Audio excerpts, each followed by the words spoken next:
The Red Dawn offensive first-person cinematic story. Long and detailed, the Martian night was ending, but the darkness inside me wasn't. As the first weak rays of the sun crawled over the dunes, the battlefield finally came into view. Broken metal, shattered helmets, alien ichor splattered across red rock, and the echo of screams still vibrating in my skull. I had survived the night, but survival on Mars wasn't a victory.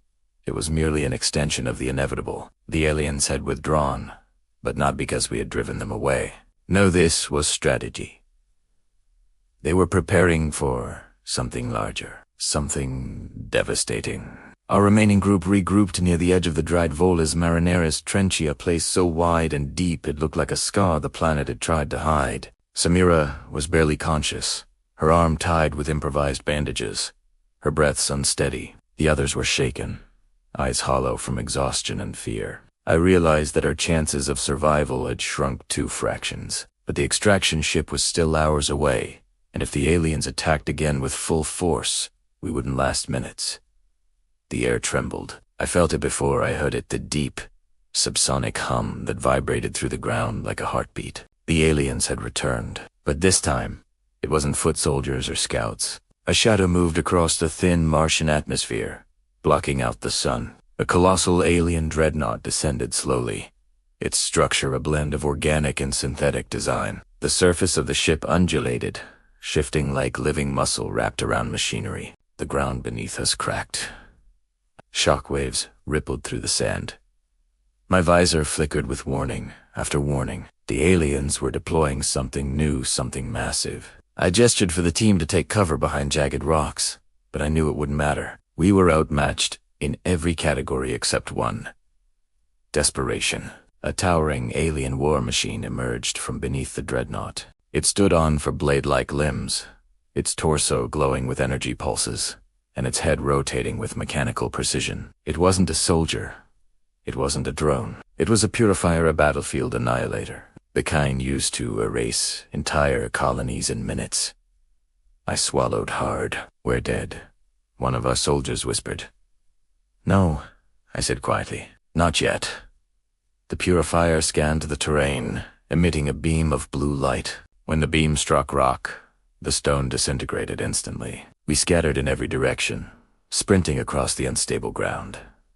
Plasma shots rained down, scorching the soil. Every explosion sent dust spiraling into the air, blinding us, suffocating us. I dragged Samira behind a boulder as the purifier sliced through another ridge, vaporizing everything in its path. Our weapons were useless. Mars itself felt like it was turning against us.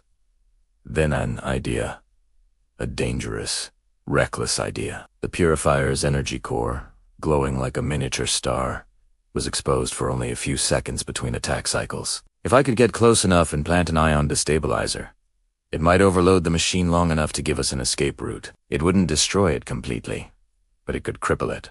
"Cover me!" I shouted. The team stared at me like I had lost my mind and maybe I had, but they obeyed. Plasma fire sliced through the air as I sprinted toward the purifier. The dust stung my eyes, heat waves distorted the world, and the purifier locked onto me with terrifying accuracy. My suit alarm screamed as a beam grazed my leg. Pain shot through my body, but I kept running. The purifier rotated, preparing another shot. I dove behind a metal fragment of a crashed rover, breathing hard. "Just a few more meters," I muttered. The alien machine's limbs slammed into the ground, sending tremors through the sand. I waited for the charge cycle.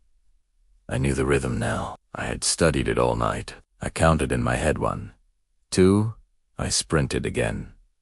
The energy core pulled. I leaped, slamming the destabilizer into the exposed joint beneath the core. The purifier reacted instantly, emitting a screeching mechanical roar. Its limbs spasmed. Sparks erupted from its torso. "Now, Primera," shouted. The entire team detonated their remaining charges. A blinding explosion tore through the battlefield. I was thrown back several meters, crashing into the sand. My ears rang, my vision blurred. The purifier collapsed, its limbs twitching violently. The explosion didn't destroy it fully, but it bought us precious minutes. Minutes we desperately needed. As the smoke cleared, I looked up and froze. The dreadnought above us was shifting its structure, opening like a massive mechanical flower. Inside, glowing chambers of alien energy pulsed like beating organs. A deep rumble echoed across the plain as dozens of alien flyers descended from the ship. Wings folded like blades, eyes glowing with burning crimson light. "We can't fight that," one soldier said, trembling. "No," I agreed. "We escape. Now." We gathered Samira and sprinted toward the extraction coordinates. My leg throbbed with every step, but adrenaline carried me forward. The aliens launched plasma volleys from the sky, turning the desert into molten glass wherever they struck. The heat washed over us like a furnace. Then, in the distance, I saw it. The extraction ship. A small human dropship was descending rapidly through the dust storm, engines roaring. Our last chance. Our only chance. The aliens saw it too. Dozens of them shifted direction, launching coordinated attacks. Plasma bolts hit the ground around the dropship, staggering its descent. The pilot screamed overcomes. "I can't hold this position long, get here now." We pushed ourselves beyond exhaustion. Every step felt like dragging a mountain. My lungs burned, my vision blurred. But survival was close enough to taste. The first alien flyer reached us, slamming into the ground with a screech. I grabbed a fallen rifle and fired directly into its faceplates, shattering the glass-like exoskeleton. It collapsed, but more came. Many more. The dropship's ramp opened. "Get inside," the pilot shouted. I pushed Samira onto the ramp as plasma blasts ripped across the metal hull. Sparks showered us. Someone screamed. Another alien burst from the side, grabbing one of our soldiers and lifting him off the ground. I didn't think I fired until the magazine clicked empty. The dropship's engines roared to full power. The ramp began to close.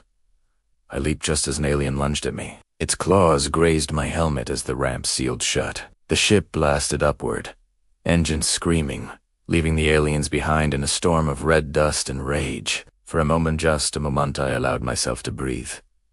Mars shrank beneath us, but then my console flickered. A message from the alien dreadnought. Not a weapon, not a trap, a transmission. A final warning. You are not leaving. Mars belongs to us. Return, or be hunted across the stars. My blood ran cold. The war wasn't ending. It was expanding.